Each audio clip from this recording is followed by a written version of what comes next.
بەناوی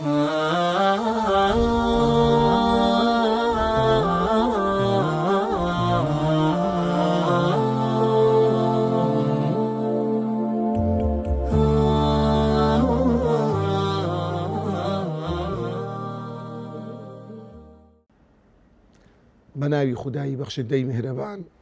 سوپاس و ستایش بۆ ئەو خودایی خاوەنی هەموو نیعمەتێکە. درود و سەڵات و سەلامی خوای گەورە بڕچێتە سەر گیانی پاچی حەزرەتی محەممەد الموستەفا صلى الله عليه وسلم و لەسەر ئال و ئەصحاب و یار و یاوەرانی تا ڕۆژی دوایی.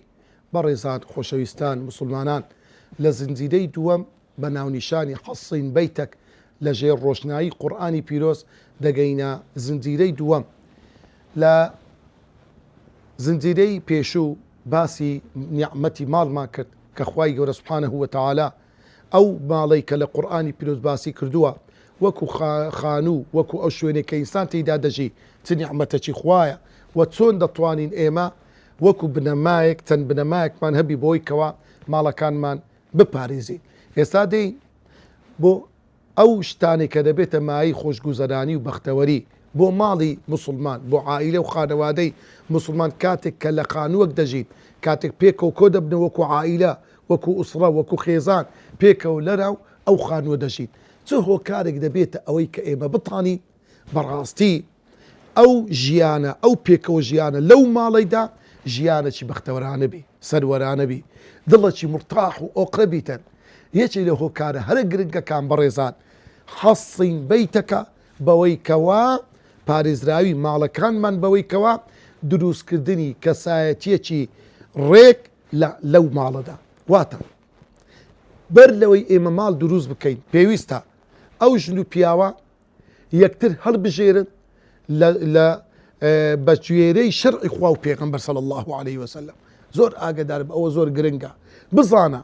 چێ دەکەی هاوسەری خۆت، چێ دەکەی شەریکی حیاتی خۆت لەو ماڵەدا. ئەو ئافتەدەی بزانی چێ دەکاتە سەرداری ماڵەکەی کە جرە و بەدەستی ئەو ماڵەی بی بۆی بتانیتن ژیانی لەگەر بەسەر بە. ئینجا ئەو دایک و باوکە چۆن منداڵەکانتان پەروەردە بکەی کە لەو ماڵەت لێ نەبتە جەهەنەم و دۆزەخ، بتانی ماڵەکەت پارێزراو بی. شەیطان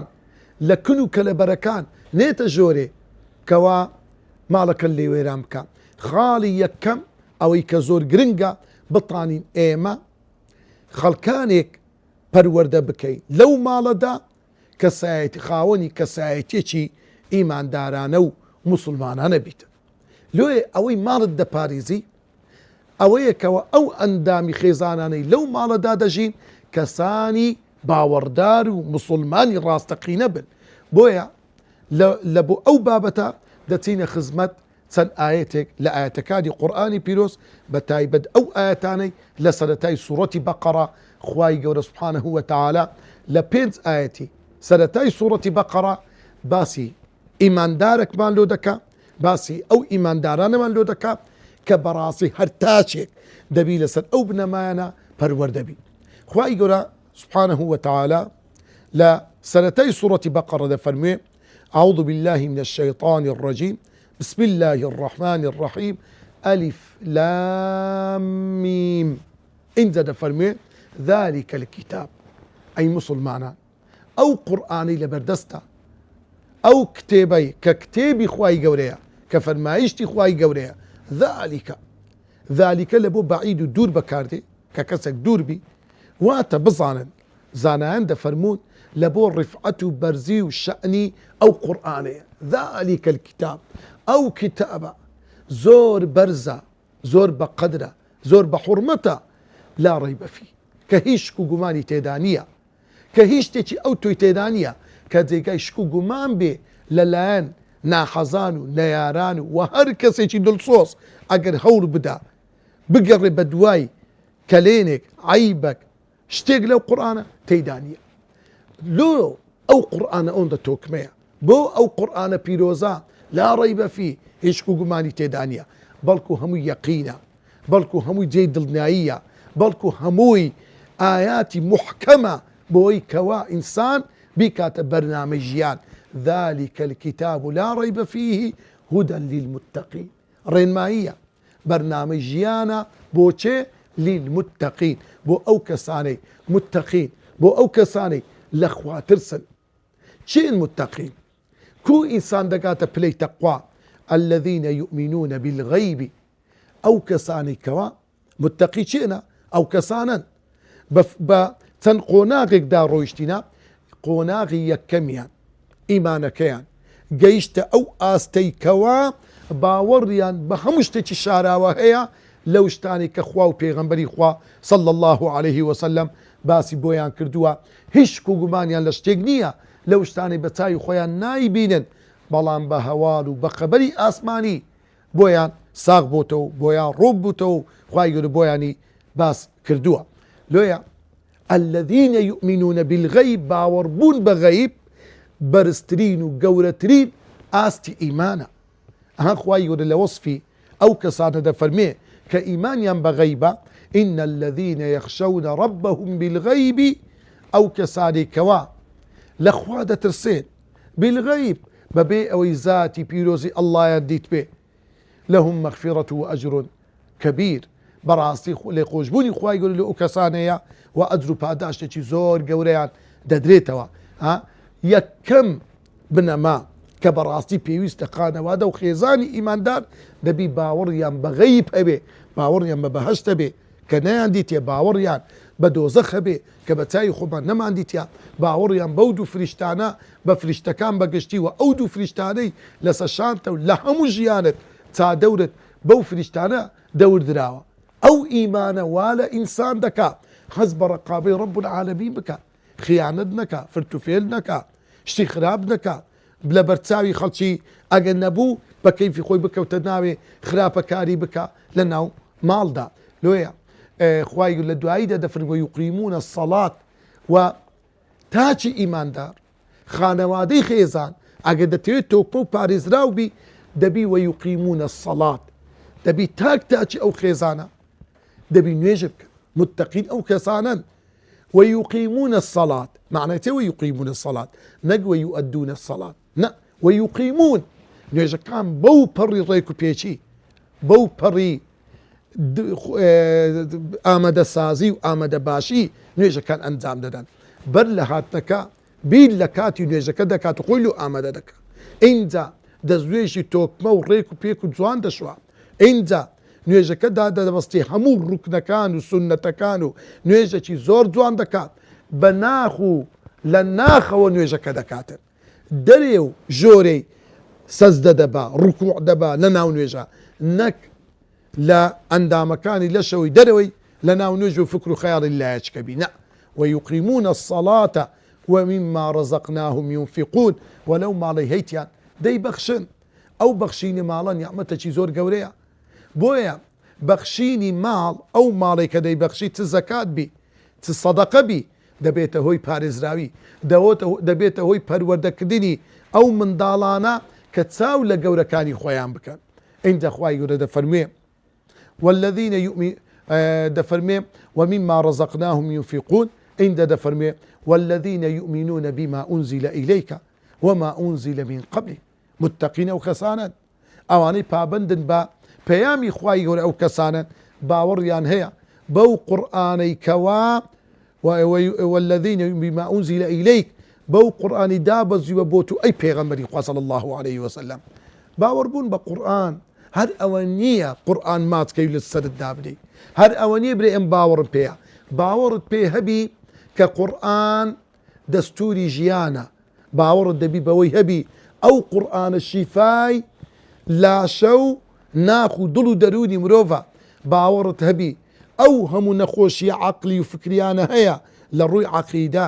دەبی بزانی ئەوەی چارەسەری ئەو هەموو فکرە بەربڵاو و خراپ و بێدینی و ئیلحادە تەنها پابندبوونە بە قورئانی پیرۆز. ئەوەیە باوەڕبوون. والذين يؤمنون بما أنزل إليك وما أنزل من قبلك، و باوەڕیان بەو کتێبانەشەیە کە لە پێشی تو ئەی پێغەمبەری خوا دابەزیوە لۆ پێغەمبەرانی پێشوو وەک تەورات وەک ئینجیل. باوەڕمان هەیە ئەو کتێبانە هەبوونە لە پێشتر وەک زەبوور و سوحوف، بەڵام باوەڕیشمان هەیە ئەو کتێبانە بە کەلکی بەڕێوەبردننی ژیان نەماینە، لە بەرەوەی دەستکاری کراینە، لە بەرەوەی کەسانی دوای پێغەمبەرەکان دەستکاری ئەو کتابانیان کرد و گۆڕانکاریان بەسەدا هێنا. اینجا خوای گەورە دەفەرمێ والذين يؤمنون بما أنزل إليك وما أنزل من قبل وبالآخرة هم يوقنون يقينشي تواويان هي دڵنیان بەوەی کە ڕۆژێک دادێ ڕۆژی دواییە ئەو ڕۆژی دواییە ڕۆژی لێپرسینەوەیە ئەو ڕۆژی لێپرسینەوەیە لە هەموو سەغیرە و کەبیرەیەک یەقینیان هەیە دڵنیان ئەو ڕۆژەیان لە پێشان بۆیە هیچ خراپەیەک ناکەن بۆیە هەمیشە و بەردەوام هەوڵ دەدەن دەست پێشخەری بکەن لە چاکە و چاکەکاری خوای گەورە دەفەرمێ وبالآخرة هم يوقنون اینجا خوای گەورە دەفەرمێ أولئك على هدى من ربهم بەڕاستی ئەوانە لەسەر ڕێڕە و ڕێباز و بەرنامەیەک دەژین ژیان بەسەر دەبن من ربهم کە ئەو هیدایەتە کە ئەو بەرنامەیە کە ئەو دەستور و یاسایە کە ئەو ژیانە خۆشەی بەدەستیانی نایە من ربهم لەلایەنی خواوە چونکە ئیماندارن چونکە باوەڕیان بە هەموو ئەرکانەکانی ئیمانەیە چونکە کەسێکن پەروەردە کراون لەسەر مائیدە و خوان و سفرەی قورئان بۆیە ئەوانە ئولائیکە على هدى على هدى واتە لەسەروی هەموو خەڵکانن زۆر بە عیزەتەوە دەژین زۆر سەربەرزن لە ژیاندا زۆر خۆشگوزەرانن على هدى من ربهم وأولئك هم المفلحون بەڕاستی ئەوانە سەرکەوتوو سەرفرازن لە دنیا و لە قیامەت ئەو سەرفرازیە کە خوای گەورە لە قورئانی پیرۆز لە سوورەتی مؤمنون دەفەرموێ قد أفلح المؤمنون بەڕاستی ئەوەی براوەیە بە بێگومان براوە سەرفراز ئەوەی قازاندی کردو لە دنیا و لە قیامەت المؤمنون ئیماندارە ڕاستەقینەکانن بۆیە خوای گەورە لە ئاەتێشی لە سەرەتای سوورەتی ئەنفالیش خوای گەورە باسی ئیماندارانمان لۆ دەکا و دەفەرمێ يسألونك عن الأنفال ئەی پێغەمبەری خوا صلی الله عليه وسلم پرسیارت لێ دەکەن هاوڵان و مسلمانانی ئەوانەی کە بەشداری شەڕی جەنجی بەدریان کرد لە دەربارەی دەستکەوتەکانی شەڕ قل الأنفال لله والرسول پێیان بڵێ دابەشکردنی ئەنفال پەیوەندی بەخوا و لەبێ بە گوێرەی شەرعی خوا بە گوێرەی قورئانی پیرۆز و فەرمایشتی پێغەمبەری خوا صلی الله عليه وسلم دابەش بکرێ اینجا خوای گەورە دەفەرمێ فاتقوا الله ئەی ئیمانداران ئەی مسلمانان تەقوای خوای گەورە بکەن وأصلحوا ذات بينكم ونێوانی خۆتان چاک بکەن یعنی خانەوادە و خێزان ئەگەر درسی کەتە ناو ئەگەر دەغەڵی و نیفاق و دوو ڕووی حاشاچی ئێوەی بەڕێز کەتە ناو هەر ماڵێک ئەگە چیسانێ کەتە ناو هەر ماڵێک ئەگە خیانەت کەتە ناو هەر ماڵێک بەڕاستی کارەساتە خیانەتی ماڵی خیانەتی ناموس خیانەتی منداڵ لە باوک لە خێزان ئەوە زۆر کارەساتەی گەورەیە بەڕێزان لۆیە خوای گەورە بوو ئەصلحوا ذات بەینیکم ئێوە نێوانی خۆتان چاک بکەن لۆیە خانەوادە و خێزانی تۆکمە باش یەکەم جا دەبی ئەو ژن و مێردا هیچ درزەچیان لە بەین نەبی بەڕاستی دەبی ساڵح بن بەڕاستی دەبی مصلح بن بۆی منداڵی چاک پەروەردکەن وأصلحوا ذات بەینیکم اینجا بگەڕ منداڵەکان بە یەکەوە خوشک و براکان وأطیعوا الله والرسول اینجا کو ئەو تۆکمەیە ئەو خێزانە بەختەوەریە ئەو نەبوونی کەلێن و ئەو ئیسلاحە لە ناو ماڵ کو دروست دەبی ئیطاعی خوا و پێغەمبەری خوا ئەو ماڵە دەکاتە ماڵێکی بەختەوەر ماڵێک هیچ درز و کەلێنێک تێیدا نەبی شەیتان تێیدا بستەژۆرێ ئین كنتم مؤمنین ئەگەر ئێوە باوەڕدارن ئیطاعی خوا و پێغەمبەر بکەن اینجا خوای گەورە دەفەرمێ ئەو کاتێک کە منداڵەکەت ئاوە پەروەردە کرد ئافرەتێکی ئاوەت هەر بژان خانەوادە و خێزانێکی ئاوە لەسەر بنەمای ئیمان دامەزرا إنما المؤمنون الذين إذا ذكر الله وجلت قلوبهم بەڕاستی کەسانێک پەروەردە دەبن لەو ماڵانە کەوا کاتێک کە باسی زیکری خوا بکە دڵیان ڕادەچێتن دڵیان خورپە دەکا لە ترسی خوا وإذا تليت عليهم آياته زادتهم إيمانا كاتك كوا قرآني جي لآياتكاني قرآن دقنا لا تلفزيوني لا موبايلي لا هر شوينك زادتهم إيمانا أو إيمانا برز دبتوا ضل زور خوز نبي نقب بيتوانوا كقرآن ديتا سر إذاعكي كوس دي قوري كما مستياشي عيني دي راس دي قوري بلام كيفي بسماو رقصو فيليمو أو شتانا بي والله أوا لا إيماني خوي دبي إنسان بترسي زور خطرة وعلى ربهم يتوكلون أواني كوا براسي بشتيو بناين تنها بخواي قوريا الذين يقيمون الصلاة تاچی ئیماندار لەو خێزانەدا دەبی وا پەروەردە بکرێ نوێژەکان بەڕێک و پێچی ئەنجام بدا و مما رزقناهم ينفقون لەو ماڵی هەیتیان ببەخشن أولئك هم المؤمنون حقا بەڕاستی ئەوانە ئیمانداری ڕاست و دروست و تەواون ئەوانە ئەو ئیماندارن کە خوا و پێغمبەری خوا دەیوێ ئەوجا ئەگەر کەسێک لە دنیای واژیە ماڵەکەی پڕ بوو لە بەختەوەری و خۆشی لهم درجات عند ربهم للروج قيامتش خواي يقول تندين بلا برزي دكاته وإنسانا ومغفرة وخواي يقول لي خوش دبي ورزق كريم خواي يقول رزق الروزية أو تويدداتي لو بهشتا كريم كهمو الشاهانو هموي معي الرزداريو معي قورية خواي يقول بوشوي رزقي دداتن كواتب الرزان وخوش ويستان براستي مال سي خاڵی زۆر گرنگ تۆکمەی دەکا پارێزراوی دەکا لە ژێرتیشی ئەو چەند ئاەتێک کە ئێمە ڕۆنمان کردو یەکەم التقوى رأس الحكمة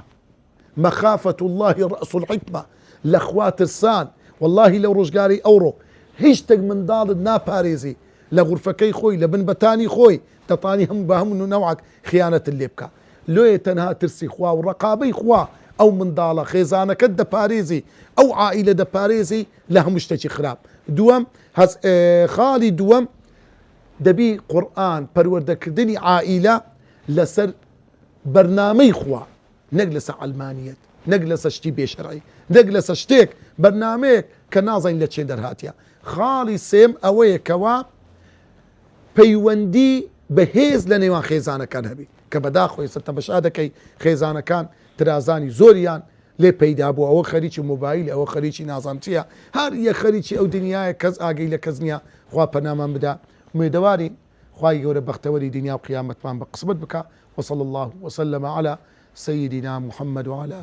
آله وصحبه أجمعين